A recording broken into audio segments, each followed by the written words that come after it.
Deanna King, you're up first. Hey, Coach Davis, 15 games into the season, all your shooting percentages are way up from the final numbers of last year. What do you credit that to? Better shot selection, adding a guy like Coach Lebo on staff? What do you credit that to? Well, a number of things. We've got better shooters. I think, Caleb and RJ are shooting a lot better this year. I think the addition of having bigs that can shoot the ball from the outside, having Brady Manick and Dawson Garcia, having their ability to finish around the basket, but they can also play on the perimeter, and they can also shoot the ball from the outside as well. And so that gives us, tremendous spacing and balance. And when we're moving the ball like we did this past Saturday against Virginia, where we had 19 assists, then guys are getting open shots. And so I think better shot selection. I think our guys are just better shooters this year, and for the most part, we've been able to really shoot the ball from the outside. Thank you. We'll go to Andrew Jones. Go ahead, Andrew. Hey, Coach, after the game on Saturday, Caleb and Armando both talked about how the importance to string games together, to be more consistent than you guys have been of late. For you in your first year doing this as the head guy, what is the biggest challenge for you in getting them to be able to play more consistently and to approach games with the same kind of mindset each game?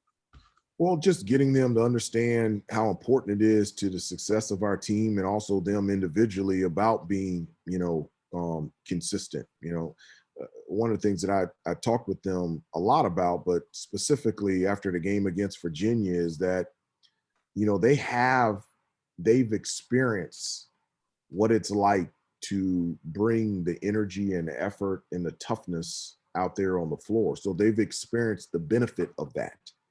And they've also experienced the feeling of not bringing that consistent energy and effort and toughness and what that looks like. And so for them having to have had the experience of feeling both of them and understanding what it means to our overall success as a team, then let's consistently try to get that feeling of bringing that energy, effort, and toughness that we need. And so, to me, I think that's the biggest part for our team's success is can we find, can we stop talking about energy, effort, and toughness, and let's make it so consistent that that's something that we don't have to talk about. I think that's going to be the number one key for us determining how successful we are as a team this year, is that we transition into a team that just naturally plays with that type of effort, that we don't have to talk about it anymore. Thank you. We'll go to CL Brown. Go ahead, CL.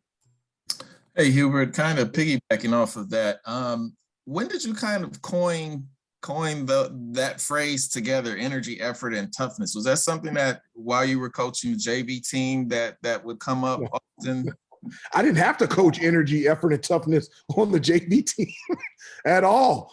They were so thankful to be a part of Carolina basketball, even as a JV player, to play on that floor, to practice every day, to run through that tunnel. I never did. I never had to preach that in the 7 years that I coached JV. And so I don't know, where I coined that phrase. I just knew that for us, in order for us to have a chance to be good, the energy and the effort and the toughness had to be a part of who we are.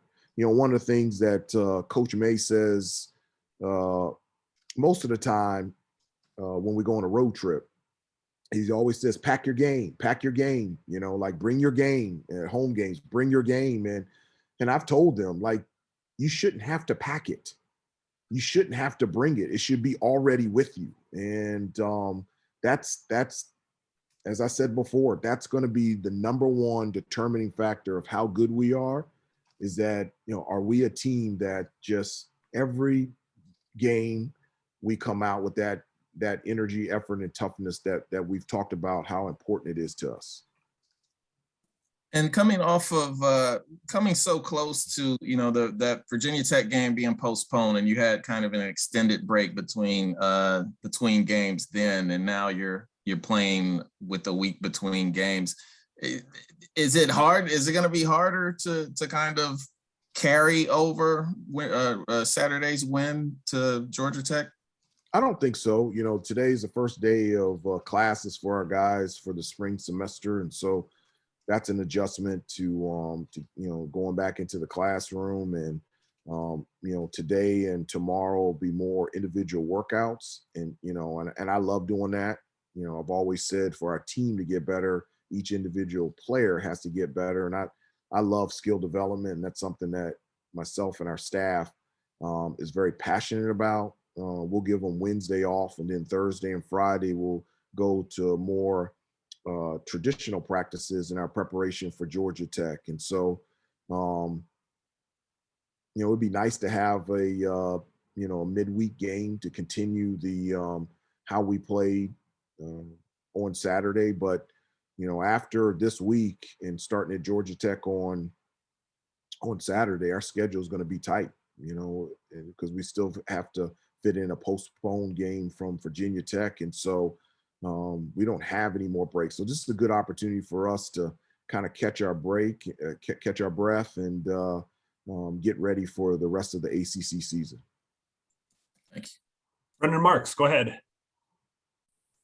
Hey, Hubert, good afternoon. I just wanted to follow up on CL's question. You mentioned never having to coach energy, effort, and toughness with the JV team. Just given your own personality and that experience, how surprising has it been for you that has been something that you've had to harp on this season? And the thing that you mentioned at the end there about look what happens when we bring it, look what happens when we doesn't. Have you found that idea has resonated with the guys maybe a little bit more than getting them to finally appreciate that?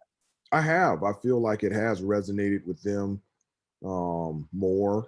And to me, that's been probably the most surprising thing this year, is that at times we've had to talk about energy, effort, and toughness. I just didn't think we would be talking about that.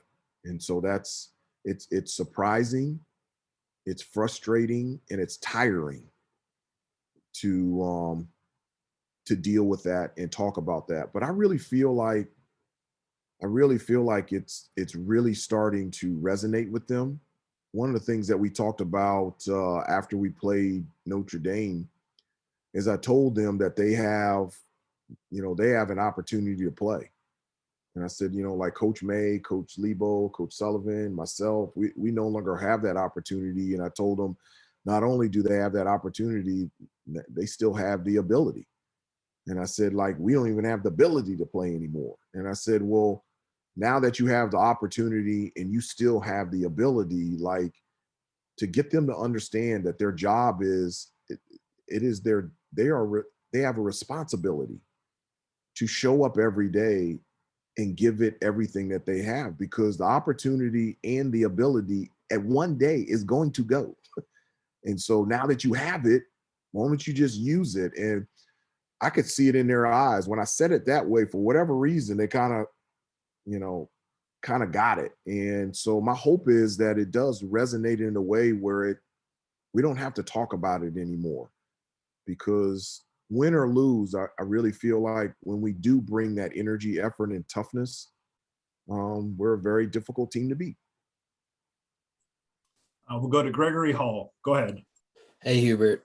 Beyond those intangibles, it's very obvious that your team's at its best when it's passing the ball and moving it like it did against Virginia, whereas against Notre Dame, only 10 assists. What's the key to stringing that together and preventing like too much dribbling and things that are on the court not working, and doing the things that constantly are working, like ball movement? Yeah, you know, that's something that, you know, we always talk about is ball movement and player movement. And, you know, we have, you know, 5 guys scoring and averaging in double figures, and we've got a number of guys that can score 20 on any given night. And it's fun to share the basketball. That's the way that I've always learned and loved to play. And it's important for our program and for this team to share the basketball. And, you know, when we have low assist totals as a team. That means we're going a lot of one-on-one, and we're doing a lot of dribbling, just like you said. And just the benefit of moving the basketball is such a huge part of us in our success on the offensive end.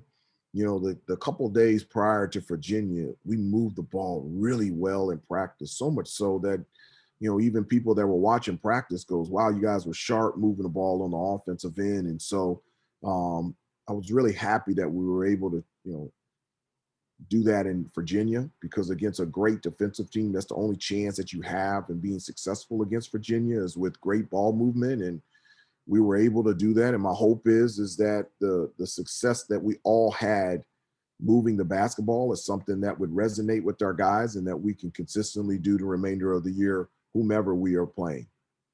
And when it's not happening, is it as simple as calling timeout and reminding them, or does it take a leader on the floor to kind of be like, look, we need to start doing this differently? Or what does it take to, when it's not happening, to fix it in game? Reminding them, a number of things. I can remind them. I can be more involved in terms of what plays that I want that will manufacture ball movement, and also the leadership on the team. When we struggle with the ball movement lately, guys have been, in an encouraging way, but in a direct and definitive way, have been talking about the importance of doing that, whether it be Armando or RJ Davis or Caleb Love. The dialogue and timeouts and out there on the floor in terms of the importance of sharing the basketball, I think has been really encouraging and really good over the last couple of weeks. Hubert, thank you for